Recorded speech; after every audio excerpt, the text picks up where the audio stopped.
नमस्कार, जय हिंद दोस्तों। आपके अपने चैनल एपेक्स ग्रुप पे आपका हार्दिक स्वागत है।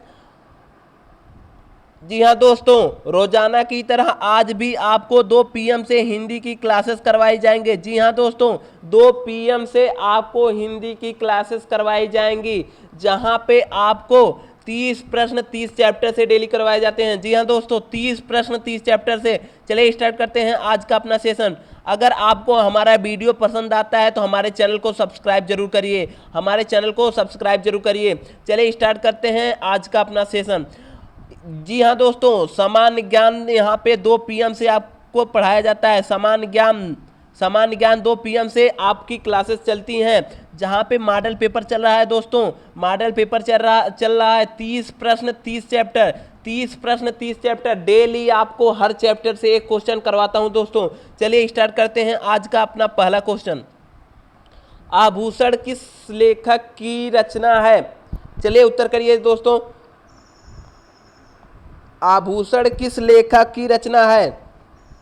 मैथिली शरण गुप्त, जयशंकर प्रसाद, महादेवी वर्मा, मुंशी प्रेमचंद। जी हाँ दोस्तों, एग्जाम में पूछता है कि गबन गबन गोदान रंगभूमि रंगभूमि रंगभूमि गबन गोदान, ये किसकी रचना है दोस्तों? ये मुंशी प्रेमचंद की रचना है। किसकी? मुंशी प्रेमचंद की रचना है। क्या है? रंगभूमि गबन गोदान, ये किसकी रचनाएं हैं? मुंशी प्रेमचंद की रचनाएं हैं दोस्तों। किसकी रचनाएं हैं? मुंशी प्रेमचंद की। महादेवी की रचना पूछता है। यामा किसकी रचना है? यामा किसकी रचना है? दीपशिखा किसकी रचना है दोस्तों? दीपशिखा किसकी रचना है? यामा दीपशिखा, ये महादेवी वर्मा की रचना है दोस्तों। जयशंकर प्रसाद को छायावाद के जनक कहा जाता है। छायावाद के जनक कौन है? छायावाद के जनक कौन है दोस्तों? छायावाद के जनक जयशंकर प्रसाद हैं।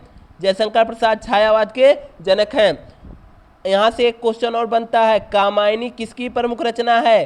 कामायनी किसकी प्रमुख रचना है? यहां भी दोस्तों जयशंकर प्रसाद होगा।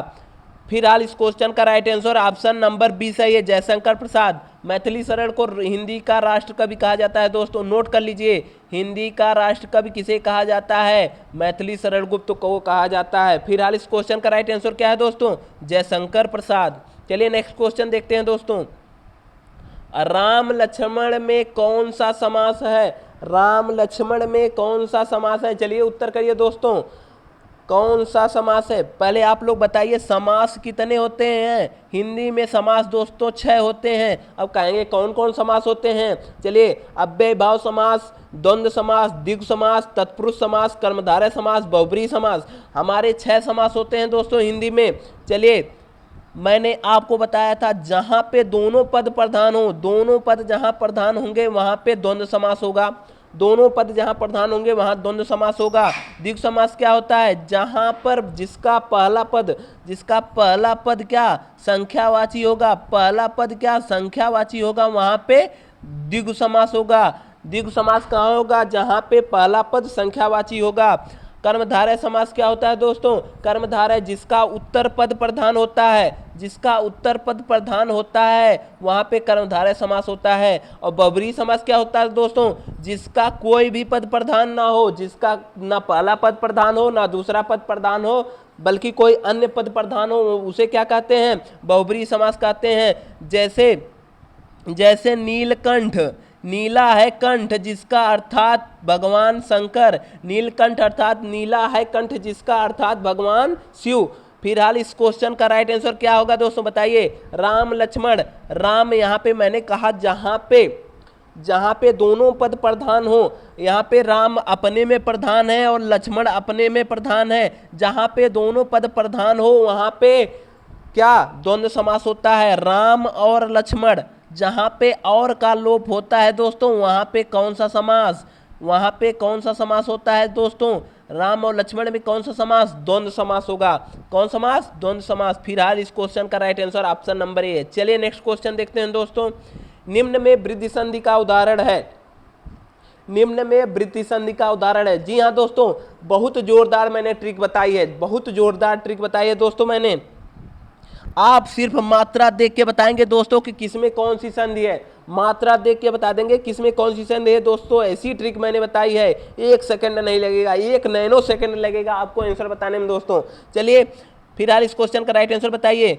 मैंने आपको वृद्धि संधि का क्या ट्रिक बताया था, जिसमें अगर दो मात्रा दो चोटी ऊपर दिख गई उसे तुरंत वृद्धि संधि मारिए। आप बताइए इसमें कहाँ दो चोटी है, पुस्तकालय में ऊपर कहीं दो चोटी है, नहीं है। लघुर्मी में दो चोटी है, नहीं है। भारतीयेंदु में आपकी दो चोटी नहीं, इसमें एक चोटी दिख रही है आपको, एक चोटी है। एकाएक में आप देख रहे हैं कि इसमें नीचे से हमसे कुछ नहीं मतलब है, ऊपर कितनी चोटी है, दो चोटी है, तो ये वृद्धि संधि हो जाएगी। क्या वृद्धि संधि का उदाहरण क्या है, एकाएक। अब कह दिया कि भारतेंदु में कौन सी संधि है, मैंने आपको बताया था जिसपे एक चोटी लगी है वहां तुरंत आप गुण संधि मारिए। जहां एक चोटी देख ले आप देख लिए वहां पे गुण संधि मारिए। लघुर्मी जहां पे मैंने आप बताया था जिसमें बड़ा आ बड़ी ई बड़ा ऊ की मात्रा आपको दिखी, बड़ा आ बड़ी ई बड़ा ऊ की मात्रा देखी, वहां पे आपको क्या मानना है, दीर्घ संधि मानना है। क्या दोस्तों, दीर्घ संधि। लघुर्मी में देखिए घा पे बड़ा ऊ की मात्रा है, यहाँ पे दीर्घ संधि है। पुस्तकालय में देखिए बीच में देखना होता है दोस्तों, पुस्तकालय में का पे बड़ा की मात्रा है, यहाँ भी दीर्घ संधि है। यहाँ पे कौन सी संधि है, गुण संधि है, एक मात्रा वाला गुण संधि होता है। मैंने बताया वृद्धि संधि जिसके ऊपर दो चोटी दिखे उसे आपको वृद्धि संधि मारना है। चलिए इस क्वेश्चन का राइट आंसर एकाएक होगा दोस्तों, एकाएक। चलिए नेक्स्ट क्वेश्चन देखते हैं दोस्तों, क्वेश्चन नंबर 4। निम्न में संपृक्त शब्द है। ये दोस्तों कोई क्वेश्चन बताता ही नहीं है संपृक्त क्या होता है। संपृक्त और युग्मक द्विज वर्ण कोई नहीं बताता है लगभग दोस्तों। चलिए मैं बताता हूं आपको संपृक्त शब्द क्या होता है। चलिए दोस्तों सुनिए, मैं बता रहा हूं, नोट करिए आप लोग। चलिए नोट करिए संपृक्त क्या होता है दोस्तों, नोट करिए मैं बोल रहा हूं। अगर कोई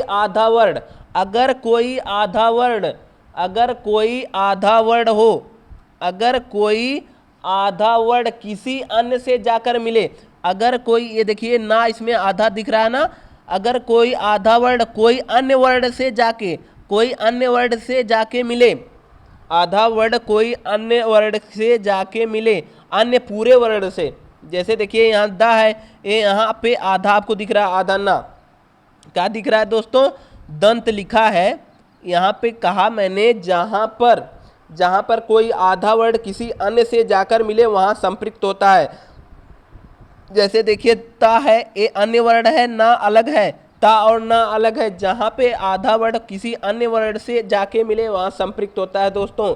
अब आप देख रहे हैं इस क्वेश्चन में क्या देख रहे हैं, सच्चा लिखा है। जहां पे देखिए चा मिला, आधा चा, या किसी अन्य से नहीं, या खुद के पूरे वर्ण से मिल रहा है, ये खुद के पूरे वर्ण से मिल रहा है, ये संपृक्त नहीं होगा। पक्का देखिए का है, आधा का है, यह खुद अपने ही वर्ण के पूरे से जाके मिल रहा है, आधा का पूरे का से जाके मिल रहा है, यहाँ भी संपृक्त नहीं होगा। मैंने कहा क्या दोस्तों, अगर कोई आधा वर्ण किसी अन्य वर्ण से जाके मिले, देखिए यहाँ आधा माँ बा से जाके मिल रहा है, आधा माँ और बा अलग अलग वर्ण है, कोई आधा वर्ण किसी अन्य वर्ण से जाके मिलता है वहां पे क्या, संपृक्त होता है दोस्तों। क्या होता है, संपृक्त। फिलहाल इस क्वेश्चन का right answer option number C है।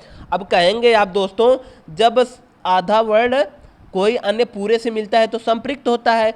तो आप बताइए ये जो सच्चा पक्का लिख रहे हैं जो सेम से मिल रहा है, मतलब आधा चा अपने पूरे चा से मिल रहा है, मतलब पूरे वर्ण से मिल रहा है। कोई आधा वर्ण अपने ही वर्ण से पूरे वर्ण से मिले तो वहां पे क्या होता है, नोट करिए दोस्तों, वहां पे क्या होता है, युग्मक होता है। क्या होता है, युग्मक।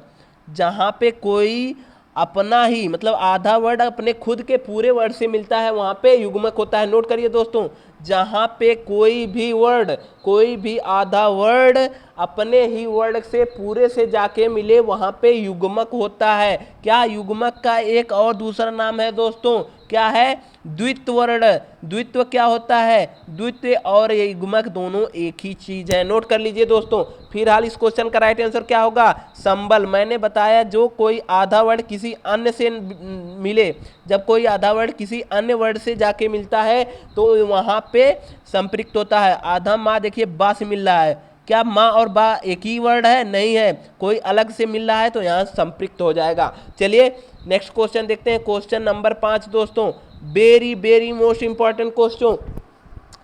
Very very most important question है दोस्तों। चलिए उत्तर करिए, शीघ्र उत्तर करिए। निम्न में कौन सा द्विज वर्ण है, कौन सा द्विज वर्ण है? चलिए दोस्तों मैं आपको यहाँ से एक चीज बताता हूँ। द्विज वर्ण एग्जाम में यही नहीं देता है कि द्विज वर्ण पूछ लेगा। द्विज वर्ण का दूसरा नाम क्या होता है दोस्तों? द्विज वर्ण का उच्छिप्त भी कहा जाता है। क्या? उच्छिप्त भी कहा जाता है। इसका बहुत सारा नाम है दोस्तों, लिख लीजिए, मैं बोल रहा हूँ उच्छिप्त, उश्रिप्त, लिखिए दोस्तों मैं बोल रहा हूँ उच्छिप्त, उश्रिप्त, द्विगुण। क्या? द्विगुण। द्विगुण मतलब समझ रहे हैं दोस्तों, जिसके पास दो गुण हो, द्विगुण। इसका मैं अन्य नाम बता रहा हूँ, द्विज वर्ण का अन्य नाम उच्छिप्त, उश्रिप्त, द्विगुण, संकर वर्ण। क्या? संकर वर्ण। संकर वर्ण भी कहा जाता है इसी को, द्विज वर्ण को संकर वर्ण। ये भी आपसे क्वेश्चन में पूछ सकता है, निम्न में कौन संकर वर्ण है, निम्न में कौन उच्छिप्त वर्ण है, निम्न में कौन उश्रिप्त वर्ण है, निम्न में कौन द्विगुण वर्ण है। यहाँ से इसका एक और नाम बता रहा हूँ दोस्तों, इसको ताड़न जात भी कहा जाता है। पूछ लेगा निम्न में कौन ताड़न जात वर्ण है, ताड़न जात नाम है। नवीन वर्ण भी कहा जाता है, मैंने बहुत सारे नाम बता दिए आपको। नवीन वर्ण भी इसी को कहा जाता है। किसको? द्विज वर्ण को नवीन वर्ण भी कहा जाता है। आधुनिक वर्ण भी इसी का नाम है। मैंने बहुत सारे नाम बता दिए दोस्तों, आपको कोई इतना नहीं बताएगा। आधुनिक वर्ण भी द्विज वर्ण को ही कहा जाता है दोस्तों, द्विज वर्ण को ही कहा जाता है आधुनिक वर्ण। अब बताइए द्विज वर्ण कौन से हैं इसमें?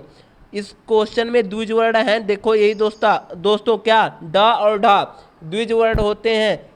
अच्छा एक चीज बताइए, एक चीज आपसे मैं पूछता हूं दोस्तों, ये जो है किन दो भाषाओं से मिलकर बना है? यह किन दो भाषाओं से मिलकर बना है? इसे द्विज वर्ण क्यों कहा जाता है? इसे द्विज वर्ण क्यों कहा जाता है? बताइए, द्विज या द्विगुण वर्ण क्यों कहा जाता है दोस्तों? द्विगुण, इसको द्विज या द्विगुण क्यों कहा जाता है? आप बताइए,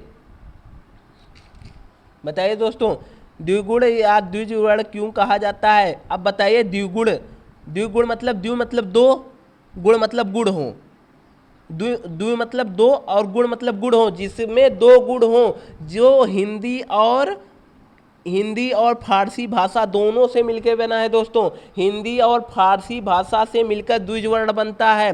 द्विज वर्ण हिंदी और फारसी से मिलकर बनता है, इसलिए इसे द्विज वर्ण और क्या कहा जाता है? द्विगुण वर्ण कहा जाता है। फिलहाल इस क्वेश्चन का राइट आंसर क्या होगा? ऑप्शन नंबर ए सही होगा। नोट कर लीजिए दोस्तों, ये क्वेश्चन बार बार पूछता है एग्जाम में। चलिए नेक्स्ट क्वेश्चन देखते हैं दोस्तों, क्वेश्चन नंबर 6। बहुत आसान है क्वेश्चन ये दोस्तों। चलिए बताइए, किस शब्द में री स्वर नहीं है? नहीं है, आप उच्चारण करके बता सकते हैं दोस्तों। बोलिए। क्री बोल रहे हैं तो री आ रहा है, इसलिए इसमें क्या स्वर है, लेकिन आपसे नहीं पूछा है। द्री पूछ लिया, इसमें भी री हो रहा है। क्री पूछ रहा, कह रहा है कृष्णा, कृष्णा, इसमें भी क्या री आ रहा है। पूछा है री स्वर नहीं है। आज बोलिए इसमें री का उच्चारण हो रहा है? नहीं हो रहा है। फिर इस क्वेश्चन का right answer option number D. चलिए नेक्स्ट क्वेश्चन देखते हैं दोस्तों, क्वेश्चन नंबर 7। क्वेश्चन नंबर 7 दोस्तों, क्वेश्चन नंबर 7 दोस्तों, अति उपसर्ग का अर्थ है। चलिए बताइए, अति उपसर्ग का अर्थ है। चलिए बताइए, अति का उपसर्ग का अर्थ क्या होता है दोस्तों? अधिक होता है, अधिक होता है। अति का उपसर्ग का क्या अर्थ होता है? अत्यधिक, अत्यधिक होता है, अत्यधिक या अधिक। अधिक का उपसर्ग का अर्थ क्या होता है? अत्यधिक या अधिक। इस क्वेश्चन का right answer option number A सही है। चलिए नेक्स्ट क्वेश्चन देखते हैं दोस्तों, क्वेश्चन नंबर 8। बहुत ही इंपॉर्टेंट क्वेश्चन है दोस्तों। चलिए देखिए, मैंने आपसे अभी बताया कि समास कितने होते हैं हिंदी में? हिंदी में 6 समास होते हैं दोस्तों। हिंदी में कितने समास होते हैं दोस्तों? 6। चलिए बताइए, अव्ययी भाव समास क्या होता है दोस्तों? अव्ययी भाव समास क्या होता है? मैंने आपको पहचानने का नंबर एक ट्रिक बताइए दोस्तों, जोरदार ट्रिक है। किसी भी शब्द में अगर उपसर्ग लगा हो, वह अव्ययी भाव समास होगा। उपसर्ग, अगर किसी भी शब्द में उपसर्ग आगे लगा है, उपसर्ग दोस्तों आगे ही लगता है, पीछे नहीं लगता है। पीछे क्या लगता है? प्रत्यय लगता है, आगे उपसर्ग लगता है। किसी भी शब्द में अगर उपसर्ग लगा हो वह अव्ययी भाव समास होगा। तत्पुरुष समास क्या होता है? जिसका पूर्व पद प्रधान हो, जिसका पूर्व पद प्रधान होता है वह क्या कहलाता है? तत्पुरुष कहलाता है। पूर्व पद, जिसका पूर्व पद प्रधान हो तत्पुरुष समास कहलाता है। कर्मधारय समास क्या होता है? जिसका उत्तर पद प्रधान हो दोस्तों, जिसका उत्तर पद प्रधान होता है। एक सेकंड दोस्तों,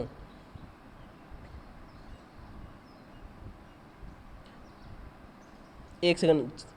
जिसका उत्तर पद प्रधान होता है उसे क्या कहते हैं? जिसका उत्तर पद प्रधान होता है दोस्तों उसे क्या कहते हैं? कर्मधारय समास। जिसका उत्तर पद प्रधान होता है वह कर्मधारय समास कहलाता है। द्वंद्व समास क्या होता है दोस्तों? जिसका दोनों पद प्रधान हो, जिसका दोनों पद प्रधान होता है वह द्वंद्व समास कहलाता है। अब कह रहा है जिसका उत्तर पद प्रधान हो, मैंने अभी बताया जिसका उत्तर पद प्रधान होता है वह कर्मधारय समास कहलाता है। क्या दोस्तों? कर्मधारय समास। फिलहाल इस क्वेश्चन का right answer option number C. चलिए नेक्स्ट क्वेश्चन देखते हैं, क्वेश्चन नंबर 9। क्वेश्चन नंबर 9 देखिए दोस्तों, अनुग्रह शब्द का विलोम है। चलिए उत्तर करिए दोस्तों, अनुग्रह शब्द का विलोम क्या है? अग्रहण, गृहीत, आग्रह, विग्रह। चलिए उत्तर करिए दोस्तों, अनुग्रह शब्द का विलोम बताइए दोस्तों। अनुग्रह शब्द का विलोम होता है दोस्तों विग्रह। क्या होता है? विग्रह। फिलहाल इस क्वेश्चन का right answer option number D है। चलिए नेक्स्ट क्वेश्चन देखते हैं दोस्तों, क्वेश्चन नंबर 10। पाहन शब्द का पर्यायवाची है। पाहन शब्द का पर्यायवाची बोलिए दोस्तों। पाहन शब्द, आप मेहमान को क्या कहते हैं? पाहुन। पाहुन, इसका पर्यायवाची क्या होता है? पाहुन। मेहमान का क्या होता है? मेहमान क्या होता है? पाहुन होता है। अब पूछ रहा है पाहन, आप इसको पाहुन ना समझिएगा, पाहन लिखा है। पाहन का मतलब होता है दोस्तों पत्थर। पाहन मतलब क्या होता है? पत्थर होता है दोस्तों। नोट करिए दोस्तों, यह वीडियो के एग्जाम में पूछा है दोस्तों, आरओ के एग्जाम में, वीडियो के एग्जाम में पूछा है दोस्तों। फिलहाल इस क्वेश्चन का राइट आंसर ऑप्शन बी है। चलिए नेक्स्ट क्वेश्चन देखते हैं दोस्तों, कान भरना मुहावरे का अर्थ है। उत्तर करिए दोस्तों, कान भरने का अर्थ क्या है? कान भरने मुहावरे का अर्थ बोलिए। धोखा देना, चाणक्य होना, चुगली करना, असर ना होना। चलिए उत्तर करिए दोस्तों, कान भरना मुहावरे का अर्थ है। कान भरना अर्थात दोस्तों क्या होता है? चुगली करना। क्या? कान भरना अर्थात क्या? चुगली करना। किसी की कही हुई बात किसी दूसरे से जाके कहना, अर्थात कान भरना होता है चुगली करना। फिलहाल इस क्वेश्चन का right answer option number C है दोस्तों। चलिए नेक्स्ट क्वेश्चन देखते हैं, क्वेश्चन नंबर 12। सुई का तत्सम रूप है। सुई का तत्सम, आप बताइए दोस्तों तत्सम क्या होता है? तत्सम मतलब शुद्ध रूप। संस्कृत का शुद्ध रूप तत्सम होता है। अब विकृत रूप तद्भव होता है। संस्कृत का विकृत रूप तद्भव होता है। सुई का बताइए तत्सम रूप क्या होता है दोस्तों? नोट कर लीजिए, बार बार एग्जाम में पूछता है। सुई का तत्सम रूप सूची होता है दोस्तों। क्या? सूची। इस क्वेश्चन का right answer option number A. चलिए नेक्स्ट क्वेश्चन देखते हैं, कौरवी किस बोली को कहते हैं? कौरवी किस बोली को कहते हैं? उत्तर करिए दोस्तों, कौरवी किस बोली को कहते हैं? दोस्तों कौरवी भाषा अवधी भाषा को ही कहते हैं। अवधी का दूसरा नाम क्या है? अवधी भाषा का दूसरा नाम कौरवी है। क्या? कौरवी है दोस्तों। अवधी भाषा का दूसरा नाम क्या है दोस्तों? कौरवी है। फिलहाल इस क्वेश्चन का राइट आंसर क्या जाएगा दोस्तों? Option number B. चलिए नेक्स्ट क्वेश्चन देखते हैं दोस्तों। नेक्स्ट क्वेश्चन देखते हैं, स्वयंभू शब्द का अर्थ है। स्वयंभू का अर्थ बताइए आप लोग। स्वयंभू का स्वावलंबी, स्वावलंबी, सर्वश्रेष्ठ, स्वतः उत्पन्न, सर्वोपरि। चलिए उत्तर करिए दोस्तों, स्वयंभू। स्वयंभू मतलब होता है, स्वयं मतलब स्वतः, भू मतलब उत्पन्न होना, स्वतः उत्पन्न होना, अर्थात इस क्वेश्चन में स्वतः उत्पन्न होना ऑप्शन नंबर सी दिख रहा है आपको। इस क्वेश्चन का राइट आंसर क्या होगा? स्वयंभू का शब्द का अर्थ होता है स्वतः उत्पन्न। इस क्वेश्चन का right answer option number C. चलिए नेक्स्ट क्वेश्चन देखिए दोस्तों, क्वेश्चन नंबर 15। चलिए बताइए क्वेश्चन नंबर 15 दोस्तों, जसोदा हरि पालने झुलावे हलरावे में। देखिए जसोदा हरि पालने झुलावे हलरावे, हलरावे दुलरावे, यहाँ पे 2 बार हो गया दोस्तों, हलरावे। जसोदा हरि पालने झुलावे हलरावे दुलरावे मल्हावे जो सोई कछुगावे। इस रस, इसमें कौन सा रस है? जसोदा हरि पालने झुलावे, यहाँ पे क्या हास्य रस होगा। वहाँ पे वह उसको दुलरा रही हैं, उसको दुलरा रही हैं और कुछ कुछ गा रही हैं, मतलब जो उनके मन में आ रहा है वह गीत भी गा रही हैं। यहाँ पे जहाँ पे जसोदा हरि पालने झूलावे मतलब झूले में जसोदा मैया, हरि मतलब भगवान कृष्ण की बात कर रहे हैं, भगवान कृष्ण की बात कर रहा है दोस्तों। जसोदा मैया भगवान कृष्ण को पालने में झुला रही हैं और जो उनके मन में आ रहा है वह गा भी रही हैं, उनको हिला डुला रही हैं और गाना भी गा रही हैं। तो यहाँ पे हास्य रस होगा दोस्तों। कौन सा रस? हास्य रस। जहाँ पे हास रस का स्थायी भाव क्या होता है दोस्तों? हास होता है। हास रस का स्थायी भाव हास। करुण रस का स्थायी भाव क्या होता है दोस्तों? शोक। भयानक रस का स्थायी भाव बताइए? डर। रौद्र रस का स्थायी भाव बताइए दोस्तों? रौद्र रस का स्थायी भाव क्या होता है? क्रोध। अब यहां से दो क्वेश्चन और बताइए। चलिए बताइए कि रस कितने होते हैं? रस टोटल 20 होते हैं दोस्तों। किसने कहा? कामता प्रसाद। मैं हर क्वेश्चन में बताता हूँ रस 20 कितने बताएं? कामता प्रसाद ने रस 20 बताए थे। 20 रस होते हैं, किसने बताए थे? कामता प्रसाद ने, कामता प्रसाद ने बताए थे। सॉरी दोस्तों, यहाँ पे रस की बात कर दिया मैंने, यहाँ पे रस की बात, यहाँ रस है। रस यहाँ पे आपके कितने होते हैं? मैंने बताया, भरत मुनि ने मैंने बताया था 8 रस होते हैं। किसने बताया था? भरत मुनि ने बताया था। मैंने वहाँ पे आपको विराम चिन्ह की बात कर दिया अभी दोस्तों, वहाँ पे विराम चिन्ह की बात कर दिया मैंने। 20 विराम चिन्ह होते हैं, वह कामता प्रसाद ने कहा था। कामता प्रसाद ने 20 रस होते हैं उसके बारे में कहा था, तो वही याद आ गया दोस्तों। कामता प्रसाद ने 20 रस होते हैं। कामता प्रसाद कितने कहे थे कि 20? कामता प्रसाद कहते हैं कि 20 होते हैं। क्या होते हैं? 20 विराम चिन्ह 20 होते हैं। चलिए बताइए, हास रस का स्थायी भाव हास, करुण रस का स्थायी भाव शोक, भयानक रस का स्थायी भाव डर, रौद्र रस का क्रोध। इस क्वेश्चन का right answer option number A. चलिए नेक्स्ट क्वेश्चन देखते हैं, क्वेश्चन नंबर 16। सर्वश्रेष्ठ रस किसे माना जाता है? Very very most important question, very important question है दोस्तों। सर्वश्रेष्ठ रस किसे माना जाता है? बताइए बताइए दोस्तों। रौद्र रस को कहा जाता है, करुण रस को, श्रृंगार रस को, वीर रस को। चलिए बताइए दोस्तों, किसको कहा जाता है? सर्वश्रेष्ठ रस किसे कहा जाता है दोस्तों? सर्वश्रेष्ठ रस हमारा श्रृंगार रस को कहा जाता है। किसे कहा जाता है? श्रृंगार रस को सर्वश्रेष्ठ रस कहा जाता है। फिलहाल इस क्वेश्चन का right answer option number C है। चलिए नेक्स्ट क्वेश्चन देखते हैं दोस्तों, क्वेश्चन नंबर 17। जहां पर वर्णों की आवृत्ति होती है वहां पे कौन सा अलंकार होता है? मैंने बार बार दोस्तों आपको बताया था कि जहां पे वर्णों की आवृत्ति होगी, जैसे तरनी तजुदा, तरनी तनुजा तट तमाल, ता की आवृत्ति हो रही है ना दोस्तों। जहाँ पे वर्णों की आवृत्ति होती है वहाँ पे अनुप्रास अलंकार होता है। जहाँ पे शब्दों की आवृत्ति होगी वहाँ पे यमक अलंकार होगा। रूपक अलंकार, जहाँ पे उपमेय में उपमान का आभेद आरोप हो वहाँ रूपक अलंकार। उत्प्रेक्षा अलंकार मैंने बताया था, जहाँ जिन वर्णों के बीच में, जिस वाक्य के बीच में जनु जानु मन अमानु, जन जानु मन मानु आ जाए, जनु जानु मन मानु जनहु मनहु आ जाए, वहाँ पे उत्प्रेक्षा अलंकार होता है। आपसे बोला है वर्णों की आवृत्ति कहाँ होती है दोस्तों? अनुप्रास अलंकार में। चलिए नेक्स्ट क्वेश्चन देखते हैं। फिलहाल इस क्वेश्चन का राइट आंसर ऑप्शन ए। चलिए दोस्तों नेक्स्ट क्वेश्चन देखते हैं, क्वेश्चन नंबर 18। चलिए दोस्तों बताइए, क्वेश्चन नंबर 18, किस छंद में 6 चरण होते हैं? किस छंद में 6 चरण होते हैं? पहले आप बताइए दोहा को क्या कहते हैं? दोहा को क्या कहते हैं? अर्ध सममात्रिक छंद। अर्ध सममात्रिक छंद किसे कहते हैं? दोहा को कहते हैं। दोहा का उल्टा क्या होता है? दोहा का उल्टा दोस्तों सोरठा होता है। दोहा का उल्टा सोरठा। अब बताइए दोहा के प्रथम और तृतीय चरण में कितनी मात्राएं दोस्तों? 13 मात्राएं होती हैं, 13 मात्राएं। और द्वितीय और चतुर्थ में कितनी मात्राएं? 11 मात्राएं होती हैं दोस्तों। अब पूछ रहा है कि चौपाई दोस्तों, अब बताइए पूछ रहा है किस छंद में 6 चरण होते हैं? यहाँ पे हो जाएगा छप्पय। छप्पय से आपको पता चल रहा है 6 मतलब 6 हो गया। 6 चरण किस में होते हैं? किस छंद में होते हैं? छप्पय में 6 चरण होते हैं दोस्तों। चलिए फिलहाल इस क्वेश्चन का राइट आंसर ऑप्शन डी है। चलिए नेक्स्ट क्वेश्चन देखते हैं दोस्तों, क्वेश्चन नंबर 19।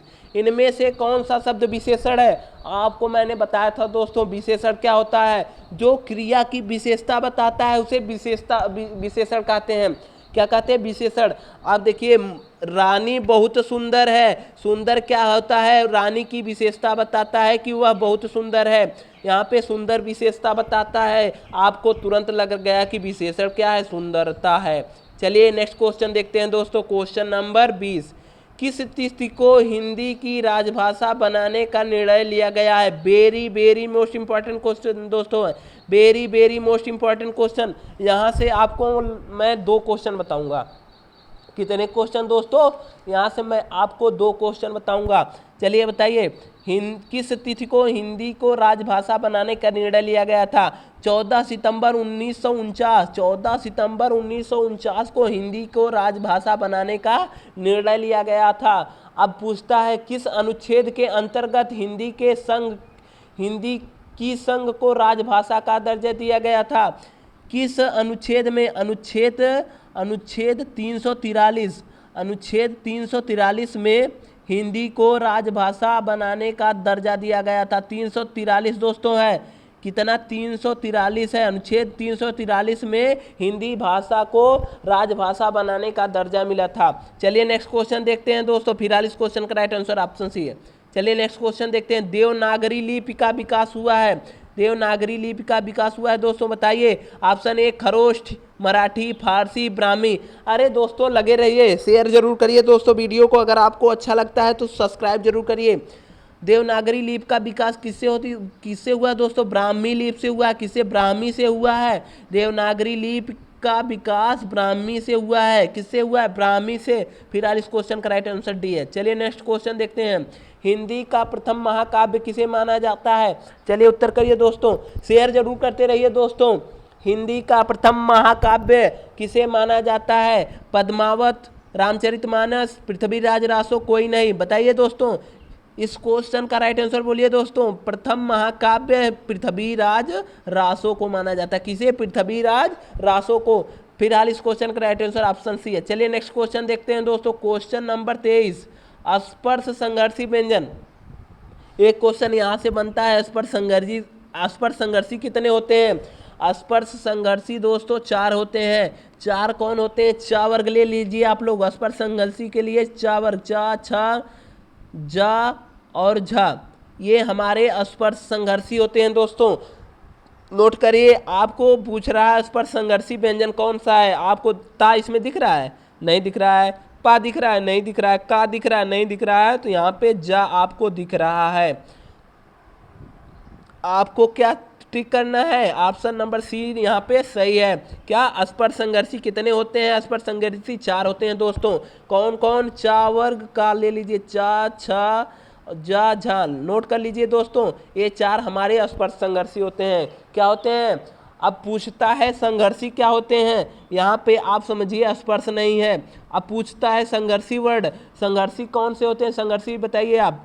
सा, शा और हा। नोट करिए दोस्तों, संघर्षी क्या होते हैं, कितने होते हैं? संघर्षी भी हमारे 4 होते हैं। कौन कौन होते हैं? नोट कर लीजिए आप लोग। चलिए फिलहाल इस क्वेश्चन का राइट आंसर आपको मैंने बताया है कि जा होगा। चलिए नेक्स्ट क्वेश्चन देखते हैं, क्वेश्चन नंबर 24, अनुनासिक व्यंजन कितने होते हैं? अनुनासिक मतलब जो दोस्तों, अनुनासिक जोरदार ट्रिक बताऊंगा अनुनासिक व्यंजन के लिए। चलिए बताइए, लिख दिया मैंने अनुनासिक, मैं लिख रहा हूं दोस्तों, देखिए अनुनासिक। अनु मतलब क्या होता है? अनु मतलब होता है अनुसरण करना। अनु मतलब अनुसरण करना होता है। अब किसका अनुसरण करना? नासिक मतलब नाक का। जिन वर्णों को बोलने में हमें नाक की आवश्यकता पड़ती है, जिन वर्णों को बोलने में हमारे नाक से भी आवाज आती है, उसे अनुनासिक कहते हैं। कैसे याद रखेंगे? अनुनासिक मतलब अनु मतलब अनुसरण करना, नासिक मतलब नाक का। चलिए अनुनासिक कितने वर्ड होते हैं दोस्तों? अनुनासिक 5 वर्ड होते हैं। अनुनासिक कितने वर्ड होते हैं? 5। अब कहेंगे कौन कौन से? मैंने बताया सभी वर्ग का 5वां वर्ड, सभी वर्ग का 5वां वर्ड ले लीजिए, सभी वर्ग का 5वां वर्ड ले लीजिए आप। वही हमारा क्या होता है? वही हमारा अनुनासिक व्यंजन होता है। 5 वर्ड देखिए लिख दिया मैंने, ये हमारे क्या है? अनुनासिक व्यंजन है। क्या है? अनुनासिक व्यंजन, यही हमारे हैं। फिर हाल इस क्वेश्चन का right answer option number C. चलिए नेक्स्ट क्वेश्चन देखते हैं दोस्तों, क्वेश्चन नंबर 25। क्वेश्चन नंबर 25 बताइए, निम्न में घोष वर्ण है। मैंने अच्छा एक बात बताइए, घोष वर्ण और सघोष वर्ण, चलिए बताइए घोष और सघोष अलग है क्या?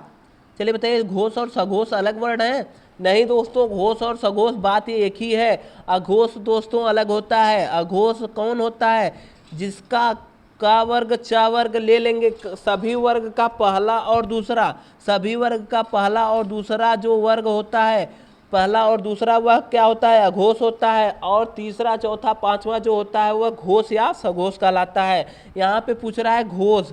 आपको घोष में क्या पता करना है कि हमारा, देखिए इसमें से का खा चा छा टा ठा ता था, ये ता है दोस्तों, ता था और पा फा, ये हमारे इतने क्या होते हैं? इतने हमारे क्या हैं? अघोष हैं। क्या हैं?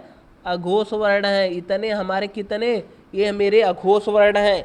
निम्न में से घोष वर्ण है। अब इसमें से आप पता कर लीजिए कौन सा घोष है। देखिए चा जो होता है ये हमारा अघोष दिख रहा है यहाँ पे, और ता दिख रहा है ये भी हमारा अघोष है, और ठा दिख रहा है ये, यही आपको दिख रहा है कि क्या टा ठा, ये भी हमारा दिख रहा है दोस्तों। टा ठा भी दिख रहा है कि ठा यहाँ दिख रहा है, ये भी अघोष, ये भी अघोष, ये भी अघोष। यहाँ पे आपको डी ऑप्शन दिख रहा है कि दा इसमें नहीं दिख रहा है, इसमें नहीं दिखा, अघोष वाले में नहीं दिखा, तो ये पक्का घोष होगा, पक्का घोष होगा। मैंने आपको बताया ये चा वर्ग का पहला वर्ण है, ये ता वर्ग का पहला वर्ग है, ये टा वर्ग का दूसरा वर्ण है, ये क्या ता वर्ग का चौथा वर्ण है, चौथा वर्ण है। तो जहाँ पे तीसरा वर्ण है, ये तीसरा वर्ण है दोस्तों, ता वर्ण का तीसरा वर्ण। मैंने बोला पहला और दूसरा जहाँ पे मिले वहाँ अघोष मारिए, उसके बाद तीसरा और चौथा और पांचवा जहाँ मिले वहाँ सघोष मारिए। आपको क्या पूछा था? घोष वर्ण पूछा था। यहाँ पे घोष वर्ण ऑप्शन नंबर डी सही है। क्या? Option number D. चलिए नेक्स्ट क्वेश्चन देखते हैं, क्वेश्चन नंबर 26। अब पूछता है हिंदी वर्णमाला में कुल कितने वर्ण? तो बताएंगे आप 52 वर्ण। स्वर कितने होते हैं? स्वर कितने होते हैं? तो 11 होते हैं। व्यंजन कितने होते हैं दोस्तों? तो 33 होते हैं। आप कितने व्यंजन बताते हैं? 33 होते हैं। अब पूछ रहा है ज्ञा किन दो व्यंजनों से मिलकर बना है? अब बताइए संयुक्त व्यंजन कितने होते हैं? संयुक्त व्यंजन कितने होते हैं? संयुक्त व्यंजन हमारे 4 होते हैं। अब संयुक्त व्यंजन 4 होते हैं, कहेंगे कौन कौन? देखिए ता और रा से मिलके बनता है त्रा दोस्तों, और का और सा से मिलके क्या बनता है दोस्तों? चलिए बताइए, का और सा से मिलता है बनता है छत्र, जा और यहाँ से क्या मिलता है? ज्ञा, और इससे क्या बनता है? श्रमिक वाला स्रा। ये हमारे 4 क्या है? संयुक्त व्यंजन है।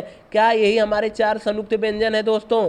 4 हमारे संयुक्त व्यंजन यही है। अब इसमें ज्ञा किन दो व्यंजनों से मिलके बना है? ज्ञा आपको दिख गया कि इन से मिलके बना, जा और इया से मिलके बना है, जा और इया से मिलके बना हुआ है। फिर इस क्वेश्चन का राइट आंसर ए है, सी है। चलिए नेक्स्ट क्वेश्चन देखते हैं, निम्न में कौन सा युग्मक शब्द है? मैंने अभी आपको बताया था, मैंने अभी आपको बताया संपृक्त क्या होता है, संपृक्त और युग्मक के बारे में, संपृक्त और युग्मक के बारे में मैंने अभी आपको डिटेल में बताया। संपृक्त वर्ण क्या होता है? अगर कोई आधा वर्ण, मैं बोल दिया देख लीजिए, लिख दिया कंठ, संपृक्त क्या हो गया? कंठ। अगर कोई आधा वर्ण किसी अन्य वर्ण से, कोई आधा वर्ण किसी अन्य वर्ण से जाके मिलता है तो वहां पे क्या होता है? संपृक्त होता है, वहां पे संपृक्त होता है। अब युग्मक पूछा है, युग्मक के लिए मैंने क्या बताया था? यहाँ पे देखिए कोई आधा वर्ण किसी अन्य से वर्ण से मिला है, यहाँ पे क्या है?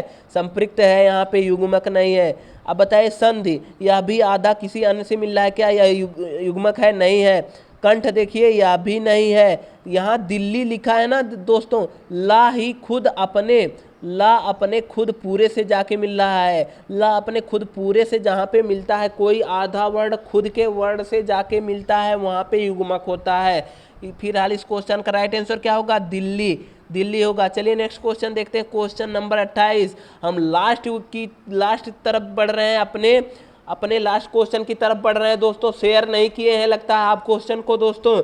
चलिए मैंने आपसे तो वादा किया है कि 28 प्लस लाएंगे, 28 प्लस लाएंगे। अगर 28 प्लस नहीं लाए तो मैंने हिंदी पढ़ाने का नहीं पढ़ाऊंगा, हिंदी पढ़ाना ही छोड़ दूंगा। मैंने बोला था दोस्तों 28 प्लस नंबर आपको हिंदी में आने ही आने हैं। बताइए निम्न में से वृत्तमुखी कौन सा स्वर है?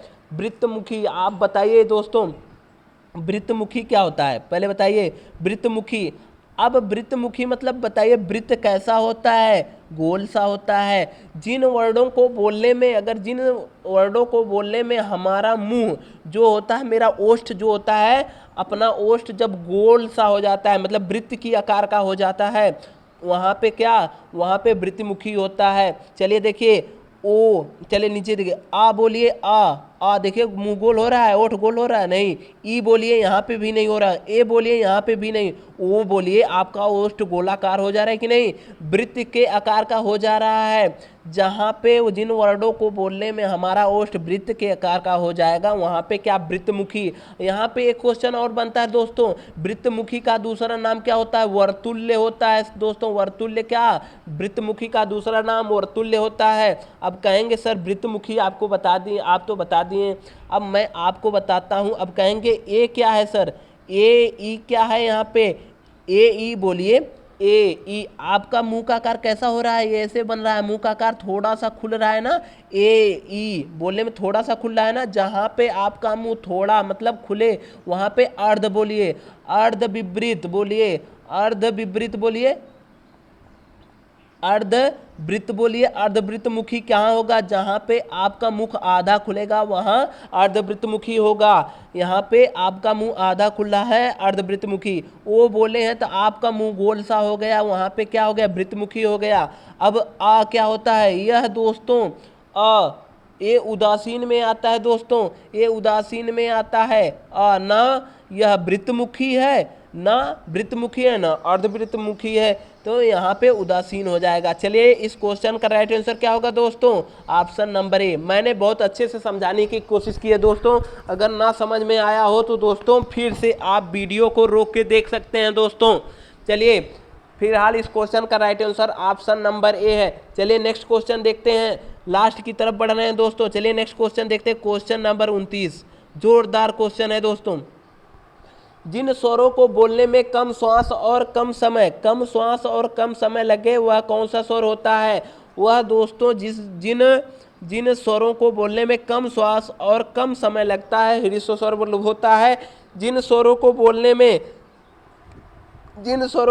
में ह्रस्व स्वर के अपेक्षा अधिक श्वास लगता है, ह्रस्व स्वर के अपेक्षा अधिक श्वास लगता है, वहाँ पे दीर्घ होता है। अपलुत क्या होता है? जिन स्वरों को बोलने में 3 मात्रा का समय लगता है, वहाँ पे प्लुत स्वर होता है। 3 मात्रा का समय जहाँ लगे, 3 मात्रा का समय लगे, वहाँ पे प्लुत होगा।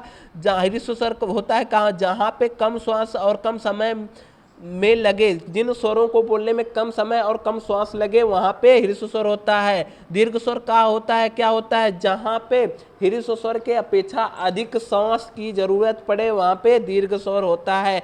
फिलहाल इस क्वेश्चन का राइट आंसर क्या है? पूछा है कम श्वास ह्रस्व स्वर में लगता है दोस्तों। चलिए नेक्स्ट क्वेश्चन देखते हैं, और आज का लास्ट क्वेश्चन दोस्तों, गोदान किसकी कृति है? गोदान किसकी कृति है? बताइए दोस्तों, गोदान किसकी कृति है? प्रेमचंद्र की है। मैंने अभी आपको बताया था, प्रेमचंद्र। गोदान गबन रंगभूमि किसकी रचना है? गोदान गबन प्रेम रंगभूमि किसकी रचना है? ये सब सारी प्रेमचंद की रचना है। जयशंकर प्रसाद छायावाद के जनक कौन है? छायावाद के जनक कौन है? छायावाद के जनक हमारे जयशंकर प्रसाद। इनकी प्रमुख रचना क्या है? कामायनी है।